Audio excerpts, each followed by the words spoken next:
on this edition of the Self-Publishing Show. All I have to do is sign this contract, and I'm a millionaire. I'm 26 years old. I wouldn't sign it. Publishing is changing. No more gatekeepers. No more barriers. No one standing between you and your readers. Do you want to make a living from your writing? Join indie bestseller Mark Dawson and first-time author James Blatch as they shine a light on the secrets of self-publishing success. This is the Self-Publishing Show. There's never been a better time to be a writer. Yes, hello and welcome. It is the Self-Publishing Show with James Blatch and Mark Dawson. It's a big day for the Av Geeks today, Mark. What day is it today? Av Geeks. Well, first of all, we need to understand whether audio, visual, or aviation. Aviation, I'm guessing. What do you think? Look I behind don't know. me. Something launched for the first time. I can't look behind you because your internet is shit, and I can't see anything apart from a black screen with your name on it. We're recording this on the 18th. Is it the 18th? Whatever day it is. It is yes, the 18th. It is. Which is the release of Microsoft Flight Simulator for the first time in years. It's a game that... Let's wrap it up quickly. Every well, not that quickly because it's going to take a day and a half to install, I think. But, oh my goodness! Yeah, I've had it on pre-order for about 6 months and quite excited about it because this is a game that I know played in its absolute infancy of PCs when it was all line drawings and gradually evolved, and then it looked like they'd just given up on it about 15 years ago, perhaps the last one. But it's supposed to be breathtaking. It's already gone into the Hall of Fame of most rated video games of all time on the basis of 24 hours. Who decided that? Is it Aviation Geeks? It's, I think, done on data. Right. People buying it. Yes, it's supposed to be breathtaking. Anyway, that's my exciting news for today. And your exciting news is that I read that you're now writing comics. You've given up on books. Yeah, I'm stopping that. Just there's no money in it. Books are just a waste of time. I can't say too much yet. We've played around with this before with Beatrix, one of my characters, and my brother Craig, who's a bit of a comics fan, was putting together a project. So we had a artist and letterers and a writer, obviously, to adapt the book. And we produced 6 pages that we sent out to kind of pitch potential partners, and got a couple of kind of nibbles, but nothing really substantive enough to think that it was something that we could do. But I was approached, or I approached someone and who then hooked me up with somebody else, and I can't say who the partner is yet, but we will definitely get them on the podcast at some point if this takes off. But he does seem quite keen now to run with this project. And what's really exciting is, given that Beatrix is a very strong female character who doesn't take any nonsense from anybody, especially men, we're trying to put together an all-female team to bring her to life. So a female artist, writer, cover artist, letterer, colorist, and editor as well. So we think we're making progress, definitely. We think we've got a writer now who's had some really, really good comics published, not over the last year or two. And she's very well connected, and she's been hooking us up with the other people who make up the team. And touch wood is really early, but I'm quite excited. It wouldn't be. I don't think it's going to be anything that will make a ton of money, but it will be really fun to do it. So, plus my brother will be kind of project managing things from this end, which will be quite fun as well. So, yeah, more on that if it takes off, but looking quite good at the moment. I imagine there's quite a skill to adapting a novel into a comic, making those editorial decisions, what scenes are going to work in that format. Yeah, I couldn't do it. I mean, I'm not a comic writer. It's in the same way that I'm not a script writer. So I've tried to adapt my stuff before for film and TV, and it's completely different. I'm not saying I couldn't learn it, but it's not something that comes naturally to me in the way that long form prose does. And comics is just the same. So the writer we have in mind is really good, and there's a good chance she'll be very well known in the next couple of years. So very happy to have her on board. So we'll see how it goes. Good. Well, it's a little bit unusual and not necessarily kind of the mainstream fiction area that we talk about probably most weeks.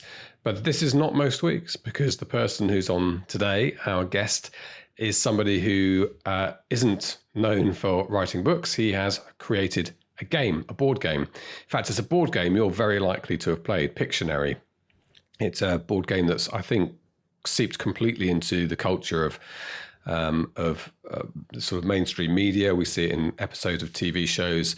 We all talk about it. Most households probably have a copy of it somewhere at some point. It has been a worldwide, absolutely phenomenal success. But it started with this guy, Rob, and his mates, as he's going to tell the story in a moment, just something that they invented and played themselves. So I'm going to talk a little bit about the revised course, which is nearly there, about to go live after the interview. But for a bit of inspiration, I think also understanding some of the mental hurdles, the sort of mental approach that you need to be successful at something, whether it's marketing your book or marketing a board game or marketing frankly, a motorbike. A lot of this is the same, and Rob is an infectious character. So let's hear from Rob Angel. This is the Self-Publishing Show. There's never been a better time to be a writer. Rob Angel, thank you so much indeed for joining us from glorious San Diego. I'm jealous because it's such a beautiful part of the world down there in Southern California. And we've got history here, but we don't have sunshine. We've got grey. Although you've got aircraft carriers, actually you've got some pretty neat history in San Diego.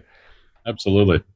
It's a fun place for me to go. Okay, look, we are here to talk about your journey and a little bit about process. And I think to try and draw some inspiration from somebody who seems to me have grabbed life by the spheres at some point and made the most of it. So just let's go back to the beginning. Let's circle back to that moment. I think you were working as a waiter in a cocktail bar or wherever you were, and you started obviously thinking there might be more to you than that. And the idea for Pictionary?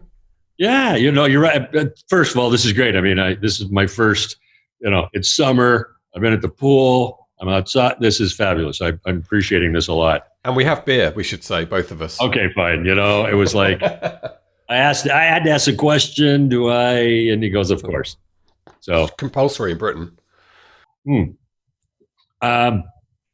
Pictionary. So the process, as you said, was I knew there was more to just waiting tables. I didn't know what it was, but I was always going to be an entrepreneur. And really all that meant to me was I wasn't going to work for anybody else. I don't know what it meant. I didn't have a plan, but I knew I was going to look for an opportunity. And when it came, I was going to be ready. Well, I graduate college. I move in with 3 buddies. And one of them says, hey, you want to play this game, charades on paper? Sure, why not? Didn't see it as an opportunity. It was just to have fun. And we started playing. And we kept playing. And I couldn't stop playing this silly game. And so it was one of those moments where it's like, oh, maybe there's something here. And that was the genesis. That was the thinking process. And that was the beginning of Pictionary. Again, no mission, no plan. But then I panicked. I mean, I knew the thing I could only sell. I knew the thing that people would gravitate towards were the words. And until I could figure out physically how to put the words into a game, I wouldn't be able to do Pictionary. And you're working as a waiter, but did you have sort of entrepreneurial experience at that point or business experience? I went to college to be a businessman. My dad was an executive. And so I wanted to be an executive. Like a 9-to-5 kind of businessman. 9 to 5, working for somebody. Yeah. But I wanted to be in charge. I mean, I liked control. And he got fired when I was my second year of college. That's when this whole process started, from businessman to entrepreneur to being my own boss. And that was the catalyst. And my mindset completely changed. And I had to get out of the mindset of being a waiter, even though that's what I told myself I was. I knew that wasn't the only label I would ever have. Okay. I mean, we all kind of just tell ourselves, we get in these labels, I am X. It's okay. Even if you tell yourself, I am whatever, great. I mean, it doesn't have to be even a negative label, but you're never going to be labeled with the same thing. So I knew at some point I wouldn't be just a waiter. Yeah.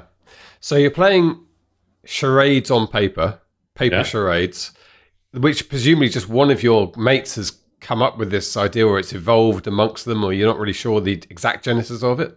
Oh, they later played it at college. So after we all moved into school, into a house together.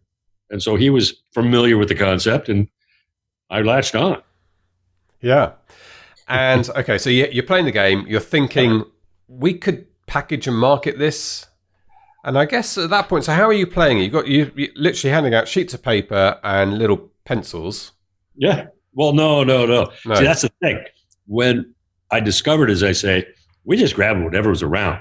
It wasn't overthinking rules. It wasn't overthinking the game, because it was an activity. It wasn't a game. There was pads of paper from real estate agents. They used to give you these pads of paper. We grabbed those. We grabbed pens, paper, whatever we had. Yeah, right there is what we played with. And you came up with the clues spontaneously, like you would charades, or it was totally spontaneous. But even then, we found that even a 2-second break for somebody trying to come up with a word would slow the flow, because it was all about flow. We want to get to it. And so the process, I figured out, if we get a dictionary, we can rifle through the words really fast, get a word, show the other guy. And that was how the words started forming. I mean, even then, the winner, the loser of the game then, they had to go get the beer and pizza. Right. So it was real stakes. Yeah, really. I mean, this is heavy duty stuff. People had skin in the game. That's exactly. I tell you what, that's excellent, because a really good way, you can imagine, at big corporate level, coming up with new ideas, which they do try to do all the time, is not the same as evolving it like that when you're playing it in anger with each other. Because that little pain point about slowing the process down, and here's a way of speeding it up, that's a really small but crucial part of it, I imagine. It was. I mean, and I hadn't thought in those terms till we're talking about it, but it was. And in the book, I talk about that the shortest break got us out. And so we had to figure that out. And that's a creative process. And it was a dictionary in this case, but it could have been anything. Nowadays, you can do a random word generator. You can do anything. But we had to figure out what it was. But really, as you're saying, it's because we were playing it. And we were playing it as pure form. We weren't, okay, we're going to make this great game, and how do we make this work? It was, I want to play faster. That was the big point. That was the driver. It was almost like it's the old thing about war accelerates invention, doesn't it? Because you have to have it, you have to use it, and in that environment, and it's a silly, slightly crap analogy for the serious business of war, but it's the same thing, really. You're driving forward with something, and that the invention necessity is the invention. Necessity is the mother of invention. That's what I'm looking for. Okay, so where'd you go from here? Sorry, you were going to say something. I was going to ask you. I was just going to swing on that a little farther. Is that it's because we were in the same room together. We were face to face, and Zoom is great, but we were experimenting as we went. There was no wrong answer. I love that. Yeah, fantastic.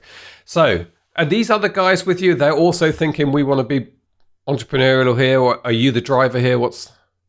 No, we just kept playing, and I've always, as we discussed, I've had that vibe. I've always wanted to do that, so I saw the opportunity, and it was a couple of years for me to get started.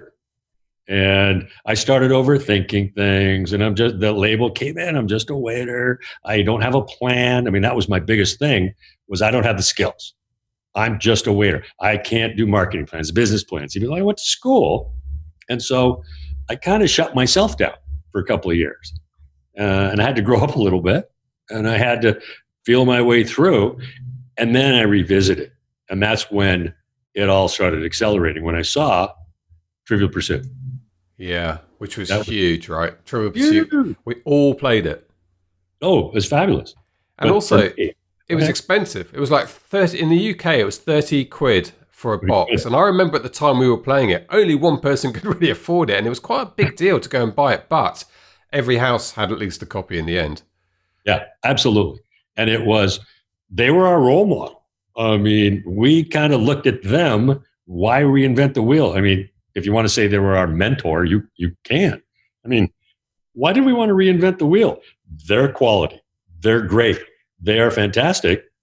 Let's emulate them. Why not? Yeah. So those 2 years, that break, were you still playing the version of it you had at home, or was that just a period of time that had gone then? I went to Europe, I traveled, but the idea never left my mind, right? So how many times have we all, myself included, gotten out of the shower or driving down the road and you have this great idea, but by the time you're done drying your hair, it's gone. And this idea of Pictionary wouldn't leave my mind. And I heard this philosophy and I believe it. When you have a great idea, somebody else is going to use it. It's waiting to land somewhere. And so Pictionary was waiting to land for me. So after 2 years of not getting it out of my mind, I thought, okay, how do I do this? And that was the biggest process of the whole thing is, how do I get started? That's what drives everybody from not starting. That's always the problem. Where do I start? How do I start? What's the first step? I mean, I just get dizzy talking and thinking about it still. So where did you start? How did this begin then? To go from silly idea with your mates, but you kind of knew this could work, to getting it going? The word list. It's right back to the beginning. And so it was the easiest step, but it was also the most accessible. So I went right back to the same dictionary, same pad of paper, same pencils. And I said, okay, I see Trivial Pursuit and I see the words printed. Now I know how to make Pictionary, or at least the word list. And I started backyard, open up the dictionary. And I'm sitting there 23 years old, don't have a clue what I'm doing. I don't even have an idea for a game. I don't have an idea for a product, but I'm going to make a word list. I'm going to try something. I open it up. First word, letter A, aardvark. That was it. So I write down the word aardvark, and I'm running around the backyard. I started. It was really liberating. I mean, it wasn't overthinking how to get started. It wasn't overthinking the process. It wasn't overthinking anything. I wrote a silly word. And that word, guess what, led to another word and another word. But more importantly, it started leading to a mindset change from waiter to game inventor. And that was the big switch. Aardvark's a difficult one. Did it ever make it in? Yeah, it made it in. But this is one of those moments where I wrote down the word aardvark because it kind of made sense. And I think in my brain somewhere I knew what an aardvark was. I had no idea. But it was an animal. I might as well write it down. I had to look it up, actually, what it was. But that's an anteater type thing or something, is it? It's like an anteater, but different. I think it's tough. It seems tough. I mean, the word list is the key thing, because now I'm thinking about it. If you take the word list out of Pictionary, if you say you come up with the words, what have you got? You've got a box with paper and pens in it. It's not, the word list makes the game, right? Absolutely. Because everybody draws differently. Everybody guesses differently. They perceive things differently, whether it's Pictionary or life. But the words, you gotta have an anchor, you gotta have a base. Yeah. So you started compiling these lists. Did you work out, by the way, just a little Pictionary thing, that at that point, some words, you could categorize words between easy and difficult? I think it's just basically the blue and red. And this might be much later down the line for you, but I can. No, they've changed the whole game now. Yeah, okay, right. Back then it was 5 categories. Oh, but okay. I had 2 criteria. I had to know what the word meant because I didn't want it trivia based. And it had to conjure a picture in my mind. So there was a criteria. Okay. But I didn't self-edit the word, so I wound up with 5,018 words. I know the exact number. Wow. And I still have those pads, by the way. Do you really? The genesis of Pictionary, you should frame them. They're in Game Changer, the book. They're 50 pages of words, and they're fabulous to see. I'm a nostalgia guy. I'm a collector. For me, it's fabulous. Really cool to see the history. But there's a lot of words in a dictionary, so you were relatively selective, right? 5,000. I mean, I don't know how many words are in the dictionary, but it's a lot more than 5,000. Yeah. But I read them all. I read the dictionary. Anybody else? No. Yeah, no. Anti-disestablishmentarianism didn't make it in, I noticed. But that is also a tough one. Okay, so you got your list now. And at this stage, are you having conversations with anybody with a view to taking this to the next step? No, and I'm a step-by-step guy. So I talk about finding your aardvark. I still didn't have a plan, even though I have 5,018 words. So I figured my next test, I have a play test with my family, because maybe it was just the beer and pizza that made it fun. I don't know. So we had a good time. And then I know my limitations. So they say now, accentuate your positive, what you're good at, and hire what you don't know. And that's why I'm successful. I took my ego out of the next decision, which was, I need help. How do I do this? And I got a couple of partners. One was a graphic artist because Mr. Pictionary can't draw. I'm terrible at you don't need on your team is really what this comes down to. I know. How ironic is that? It's very ironic, but it's true. Nobody clamors to be on my team, and I don't blame them.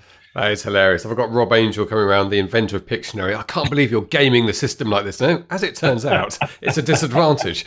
As it turns out, I suck. So how did you get these guys? Did these people you knew, or did you advert in the paper? One was a graphic artist. He was a restaurant guy with me. He was a waiter. And we just had this immediate connection. And then I asked for the business side. Like, I know what I'm good at. I like sales and marketing and being out there. Even though I went to college to be a business guy, I'm not a good businessman. It's okay. I admit that. Big deal. So I had to find one. And I wound up finding two guys. And there was qualities about them that I was looking for before I even knew I was looking for it. There's three of them. One, that they basically had the skills I didn't have. I augmented what I didn't have. Big deal. Not big deal, but you can find somebody online to do your accounting and all the rest of it. And two, they shared my vision. Now it's getting more important. They're sharing this excitement for Pictionary. They understand what we're trying to do. But three, we shared the same core values. Mm-hmm. I mean, it's stuff's going to go bad. Your business, there's going to be problems. There's going to be obstacles. And you want to do it with these guys you appreciate, that you like, and you want to have dinner with. And it's totally intangible. But whether you're writing a book or doing a game or starting a business, I really believe that you all have to be aligned and you'll be more successful without question.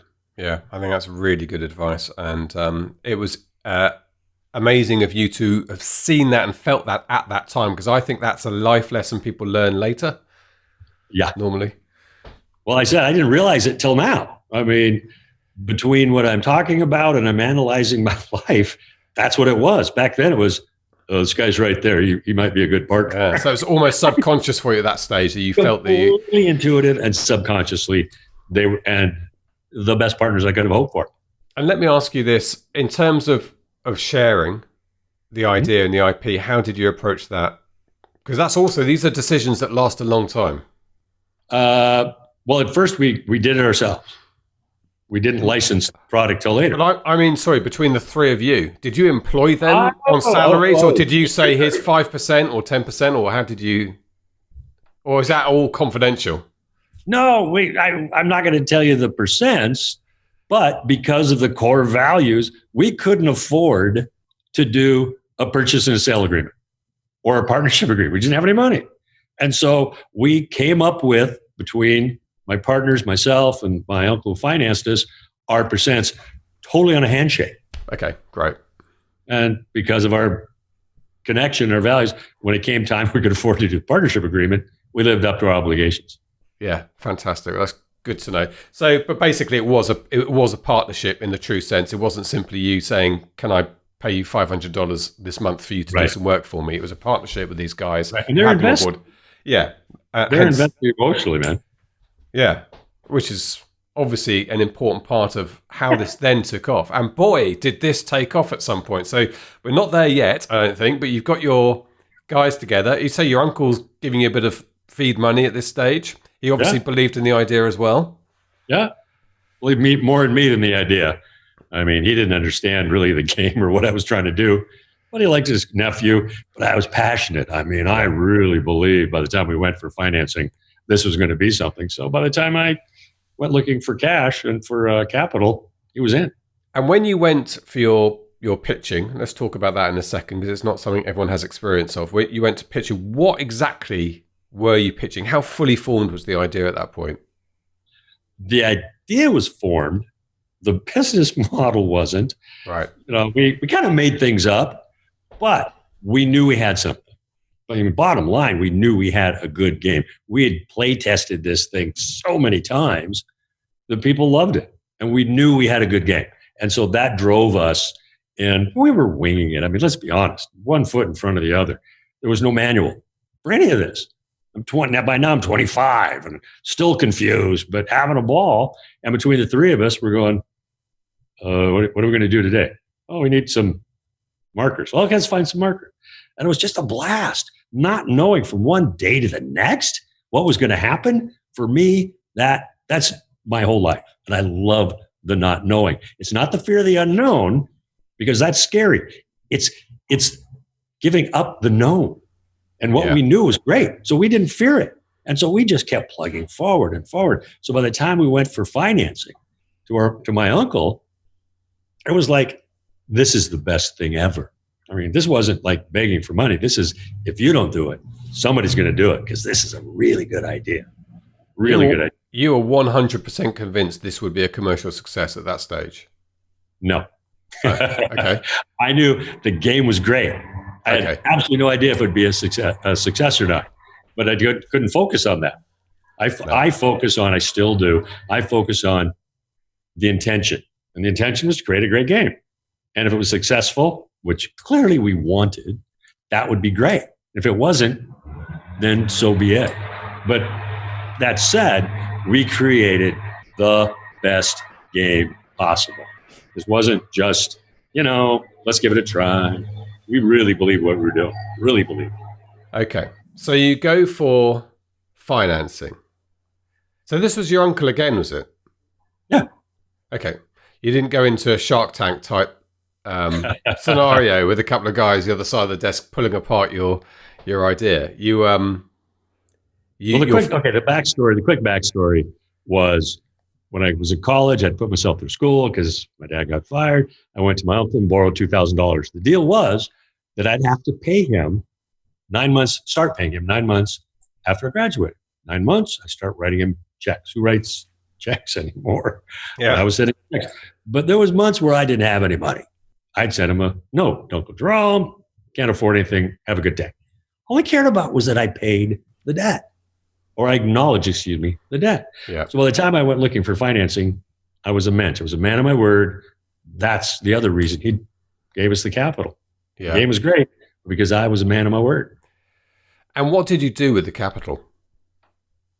We made games. I mean, our business plan was pretty simple. Make games. Okay.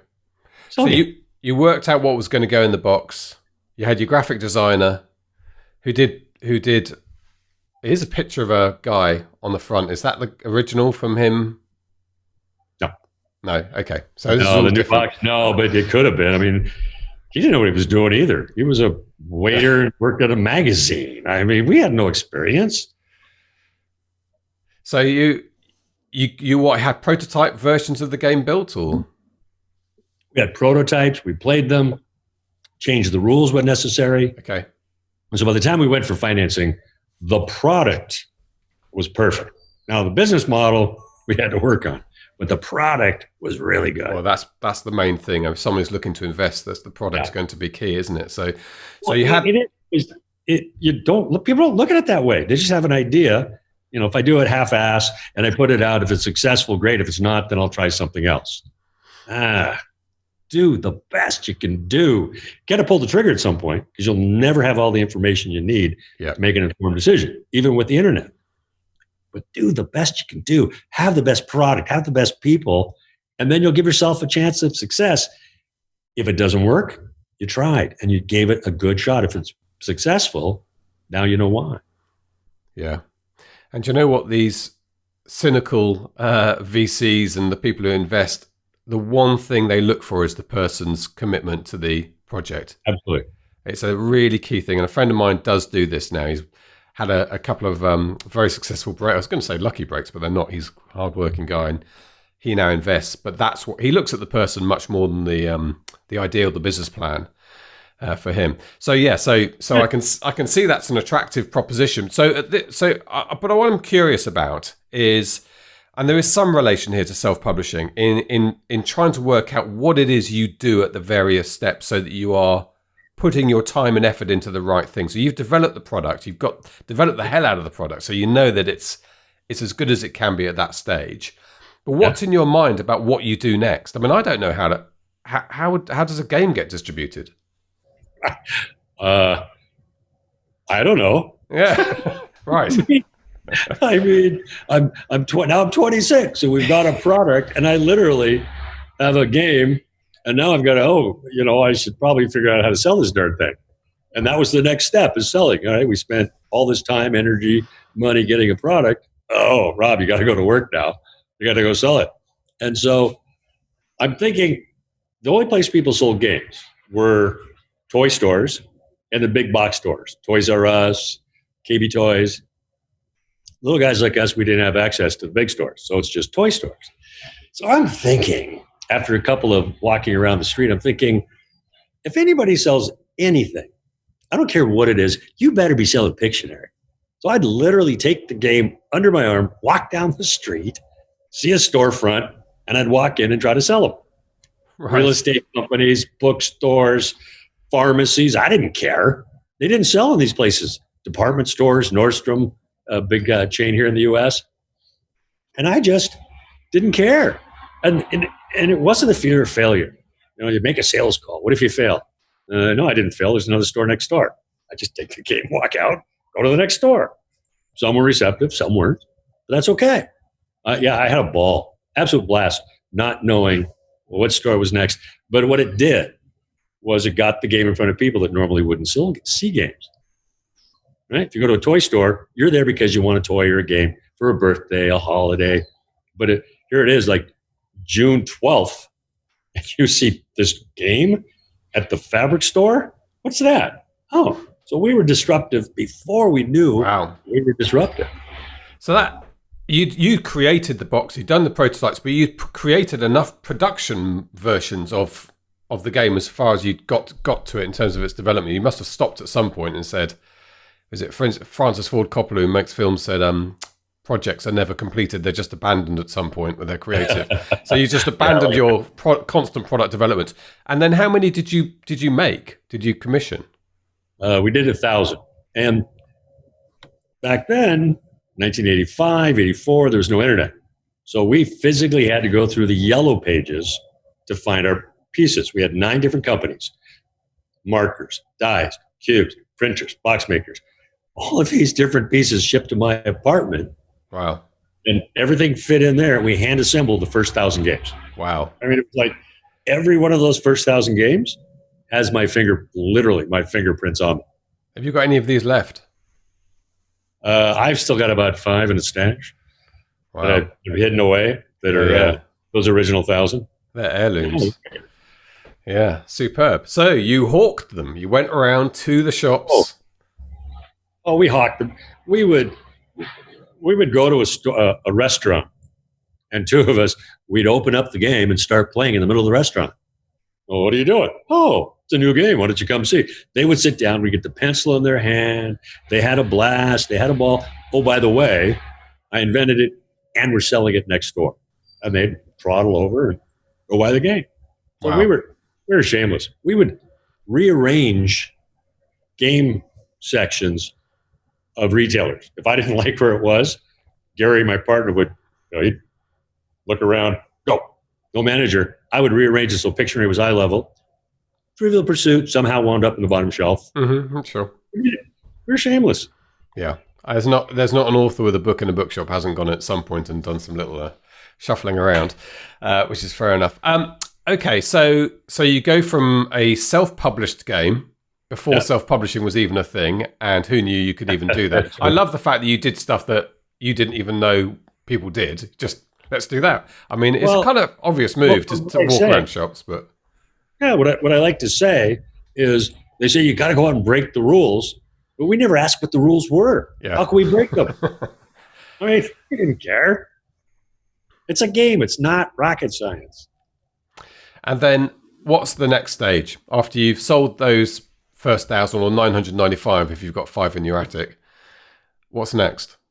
Then I had to reframe again who I was. Now I'm a game inventor, but now the game is so popular in Seattle where we launched that we couldn't fund our own growth. I mean, scaling was out of the question based on our demand. So we had to license. So we had the biggest game companies coming to us and saying they wanted to license a product. Basically, they do manufacturing, which we couldn't afford, and they pay us a royalty per game. The problem was that we learned early on that nobody cares about Pictionary like we care about Pictionary. We talked to this one company, and they said, here's what we're going to do for you. We're going to change the packaging. We're going to change the rules. We're going to change the words, and we're going to sell more games. No, you're not. I mean, this was our product. This was our baby. This was our vision of this wonderful game, and they wanted to change it all. We said no. So we wind up talking to Milton Bradley, the biggest game company in the world. And they give us the biggest royalty they'd ever given an independent game inventor. I'm 30 years old. I'm making $500 a month, and I'm driving a 10-year-old car. Great royalty rate, but they wouldn't put in the contract. They wouldn't touch the packaging without our approval. All I have to do is sign this contract, and I'm a millionaire. I'm 28 years old, 26 years old. I wouldn't sign it. Because you're afraid they were going to change what you created. Exactly. And my financial future, it's tied up in their efforts, what they do. And if they're going to change it and we can't trust them, we couldn't sign the deal. I mean, I'm 20s, and I was willing to go back to waiting tables and sign a deal that didn't make sense. And now, just so I understand this point, this is not because you're precious about it and it's an ego thing. It's because you know it works like this, and you're worried that it won't work if they make those changes. 100% true. That's exactly what it was. I didn't have this ego wrapped around my creation. I invented Pictionary. You can't touch it because it's mine. No, it was about the product. It was about money at this point. It really was. And we didn't feel, and my partners agreed, that our best interest and Pictionary's best interest were not served by signing this contract. And we went back to slogging it out. Now we're doing 10,000 games and 20,000. We risked complete failure, because if somebody comes with a better game, somebody more well-funded, I mean, we took a huge risk, but a couple of months later, we wound up with a different deal, different company with all our guarantees and a bigger royalty rate. Wow. Yeah, I know, right? Got lucky, but it was the universe. We weren't lucky at all. If we hadn't have stuck to our guns and knew what was right for us in Pictionary, I wouldn't be having this conversation. I'd be back at work. Yeah. So, you'd be serving me. I'd still be serving you. You get Absolutely. You get a good tip if we played a little game afterwards. I appreciate that. Were you going to the companies at this stage, by the way? Were you the one calling them saying, can we come and pitch to you? Or did they hear about the game on the quiet? Or No, we made quite a name for ourselves in Seattle. We marketed only in Seattle, produced only in Seattle. Everything we did was there. So by the time the holiday season rolled around, we sold 8,600 games in Seattle, which was a pretty good number. Yeah. But we were in the paper. We were pushing. So by the time the next year rolled around, 86, that's when they all heard about Pictionary, and they all came to us looking to license. Tell me about the name, by the way. What point did you form the name? Obviously, you're going through the dictionary early on. Was that the point at which you came up with the name? The name actually was very early on, and my roommates and I were playing, and there's an old parlor game called Pictionary, which is Balderdash. Right. Balderdash. And so one of my roommates started with the dictionary that we used to use. He says, oh, here's an old game I used to play called Pictionary. The light bulb goes off, and he goes, we'll call it Pictionary. Picture, charades, done. And it was early on. Okay. From the beginning, my buddy Sean named it. Good. That was it. It's a great name. Perfect. So you signed your deal. And what year was this when you signed the deal? 1986. And if you don't mind me asking a little bit, not necessarily all the detail, but how did the deal work? Was it a bit like a book deal where you get an advance and then royalties once you paid down that advance? We did not get an advance, but we did get a guaranteed royalty rate, and we put in a minimum royalty. So even if they didn't sell any games, they would still have to pay us because what if their product, what if Pictionary doesn't land in their product mix anymore? What if in 3 years they decide to go with another game? What if? I hate what ifs. So we made sure we kept their feet to the fire and that they did what they were supposed to do. And we never left. It's like licensing a book. You go to a publisher, the publisher will take the book, and when they get the next book, you've got to still do your own marketing. You still have to pay attention. You still can't just walk away and say, good luck, give me a check, because they're going to find something new. It's a fashion business. Pictionary is a fashion business. Books are a fashion business. And so when we licensed, we stayed on top of it. We kept marketing our own money when we didn't have to. I'm still doing it with my book. And so you've got to pay attention. You can't just turn it over to a publisher or a licensing agent. You've got to stay involved. That's always been my philosophy, and that's what kept Pictionary moving along over the years. Yeah. I mean, some people say those days have gone where you can sit back and let the publishers do it for you, but other people will tell you that they were never there in the first place. You should always be marketing your own stuff regardless. What it comes down to with publishing and the book, I self-published because I want to own my content. I want to be in control. If I don't get the advance, I'm okay with that.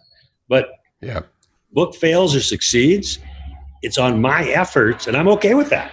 Yeah. So I'm happy.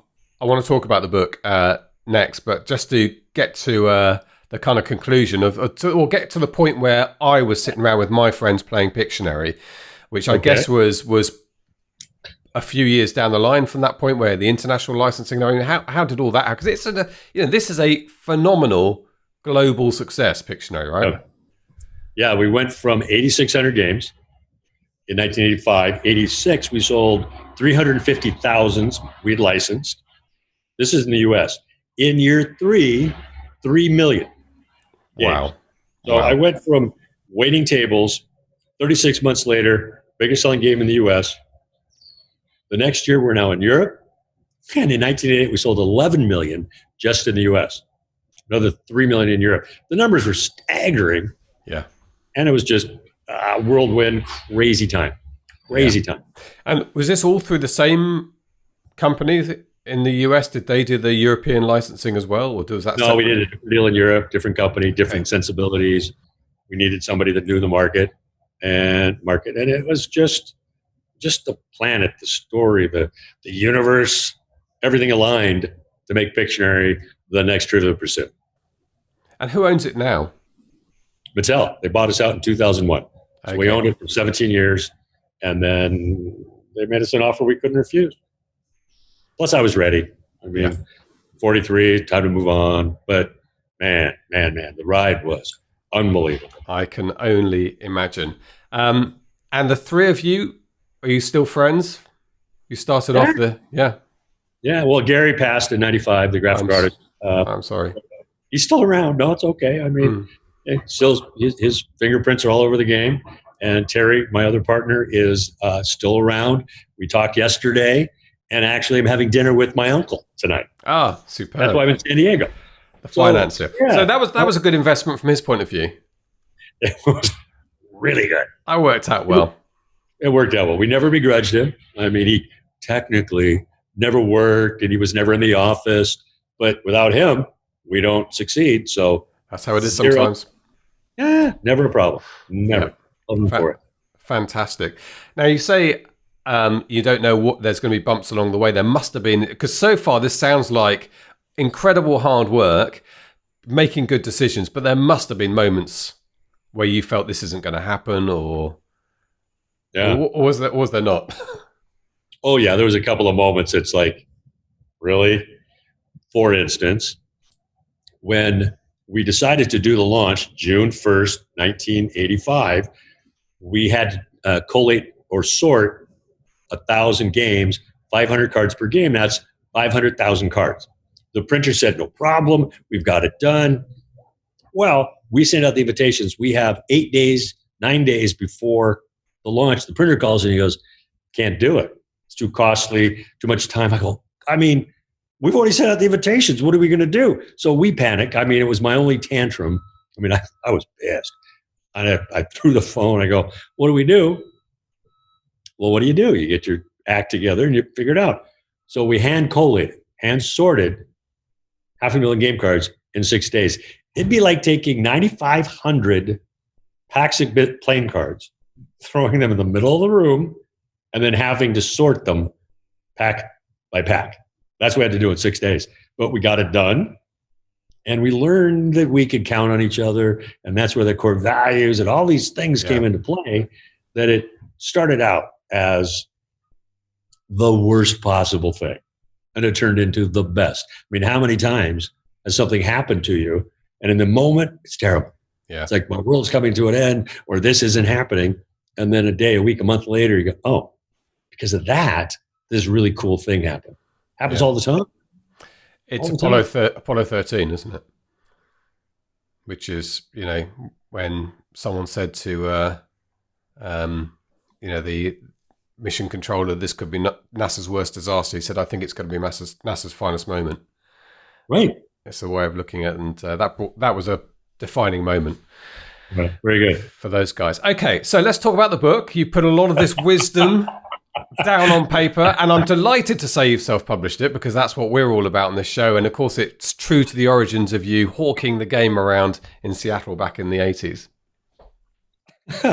So, because I'm a little on vacation, I left the book in the room, but I'll go get it eventually. The book was really an interesting process, because when I started it, it was going to be just a story of what Dad did, and I wanted my kids to read it so they know what their father did.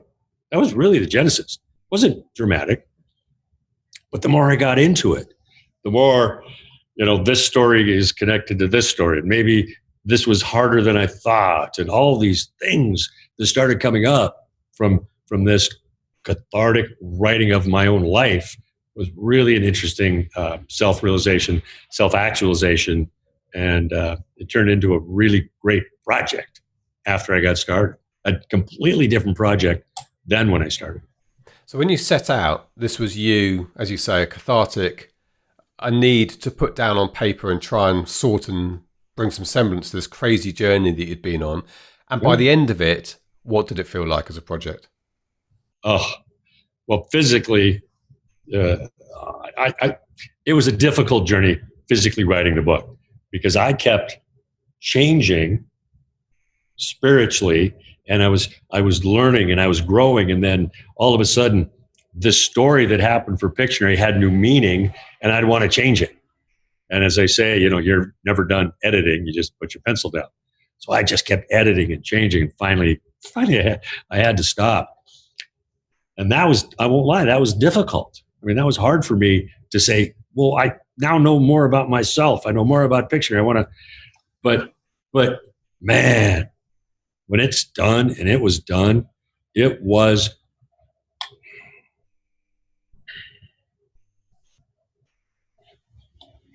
brilliant. It taught me so much about myself, so much about my life, so much about the things and the people around me, the influence that they've had on me and that I've had on them. And this book has been an amazing thing for my life. Didn't start out that way. Pictionary started out as an intention of creating a really good game.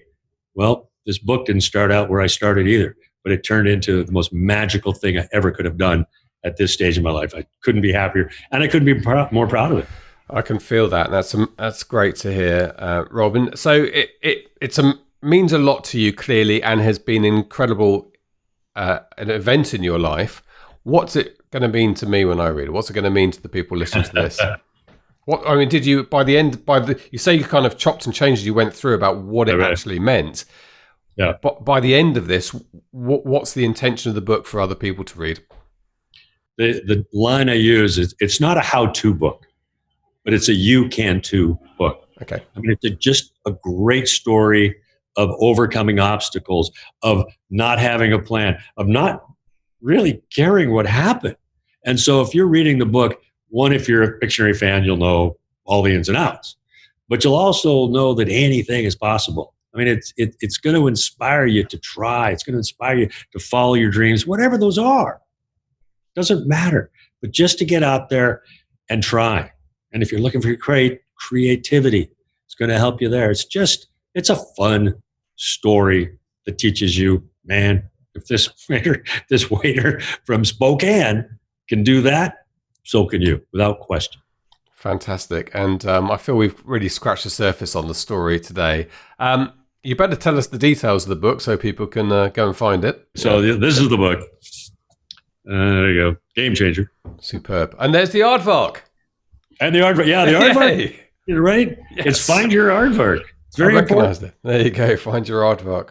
Find your aardvark. And so all the usual suspects, Amazon, but it's on ebooks, Audible, all the different platforms. You can find me at The Rob Angel at all the usual Instagram, Facebook, and all the rest of them. But yeah, it's fun. I mean, do you narrate it on Audible? I narrated the first and the last chapter and then an intro. Okay. You've got a great voice. Yeah, I was professional in the middle, but yeah, it was fun. I mean, it was really fun. You're in the studio and not knowing, and you just start talking. It was great. Oh, Rob, I've thoroughly enjoyed this. It's making me a little bit giddy as well to think that, back in the 80s, 90s, 2000s, in our house, of course, is a copy of Pictionary. I mean, surely it's in everyone's house. Everyone has a copy of this game. It is. You must know that because every house you go to, at some point, someone produces it, say, look, we've got it. But everyone has a copy of this game and has enjoyed it. So I want to say thank you. They love telling me their stories of Pictionary, right? Everybody's got a Pictionary. So Pictionary was never a game. If you think about it for a minute, it was an attitude. It was an emotion. Nobody says, I drew this great word, but guess what? You're with your friends. You're collaborating. This sense and sights and sounds and everything is alive. It's like a rock concert, every word. And that's why you remember these stories. That's why you remember your Pictionary moments. And I love hearing about them. And they're prevalent and they're everywhere. And it's That's a really good point. It's a little bit of theatre, isn't it? Because somebody's typically is standing up and everyone else is sat down around the wall. You can lean over each other's shoulders. And of course, it makes it into mainstream culture a lot. I guess it's been in episodes of Friends and all sorts of, common sitcoms and films. Unbelievable. I mean, everybody, the commercials, everybody, it's ubiquitous. It is just part of Americana, or part of the world, really. Well, thank you for the entertainment over the years playing Pictionary and also for this interview. It's been great, Rob. We've really enjoyed it. People can rush out and buy the book and get a dose of that inspiration that we all need. Appreciate it. This has been fun. This is the Self-Publishing Show. There's never been a better time to be a writer. There we go. He was a great guy to speak to. Really, really fun. He was enjoying himself by his pool in San Diego, enjoying a beer, relaying this story, and I imagine has quite a nice life, having sold eventually to Mattel, the world's largest game producer. In fact, because he explained in the interview, even before selling to Mattel, he'd done deals all over the place, all over the world to have it distributed left, right, and centre. But it was effectively a self-published game. In those first days, they bought the pencils, they bought the pads of paper, they had the box artwork created. One of their mates and one of the team did a little doodle. They all became part of the company, and then they went round to shops, and not just the toy shops that sold board games. They went round to restaurants and other places to ask them, look, if you stock this game, if you have a copy there, people will play it, and then they'll come and ask you about it, and you can sell them a copy. And all of that worked. And all of that was part of the process of being so thoroughly conversant with the game and the market, the appeal it had, the way it should be marketed, that when he sat down to do his deals, he knew what he was talking about. And, well, fantastic. Have you played? I'm sure you must have played Pictionary. Drunken Pictionary, probably, yes. Probably in there. I'm not really one for board games most of the time, but I'm pretty sure I would have played it. Almost certainly half cut at university. That would be my best guess. Why don't you like board games? We love board games in our house. I think my kids are a little bit too young at the moment. I think when they get a bit older, I can imagine Scrabble coming out and Monopoly and things like that. But at the moment, they like what Freya likes. Top Trumps and stuff like that. So not really a board game, but she quite likes that. She's actually there are a few games Dobble, I think it's called. You may not have heard of that. I don't know how popular these games are outside of our house, but that seems to me like there are a few that kind of break out and become bigger than you think they might be, and that I think that's kind of a fairly big one with the kids these days. So we play bits and bobs, but nothing. No Trivial Pursuits yet. I'm terribly competitive at that. Yeah, well, I think the questions are all out of date on them. You have to buy the new one. Yeah. Now, a quick couple of things to mention. As I said just before the interview with Rob, we are getting close to launching our How to Revise Your Book course. It's absolutely fantastic. Well, I would say that. I've been editing it and watching it with Jenny Nash, telling you how to go from your draft manuscript, a good story, to a great story, how to pick up those inconsistencies, those weaknesses, and turn them into strengths, and so on.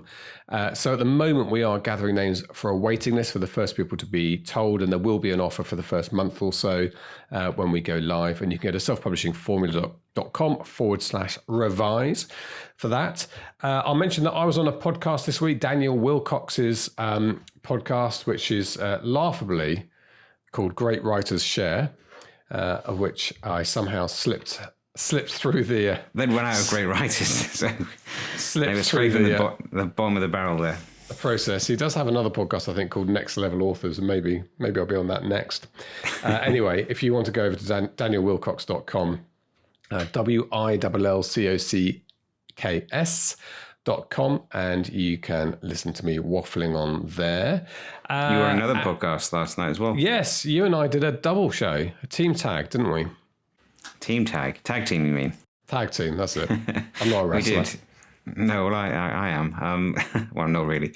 No, we did it used to be called the Self-Publishing Show, now called the Story Studio, with Johnny, Sean and Dave and Bonnie last night, which was quite good fun, wasn't it? We spoke at length about the state of the industry. I think that they're doing a little series where they're speaking to various people about how things have changed over the last few years, and they were kind enough to ask us to go on.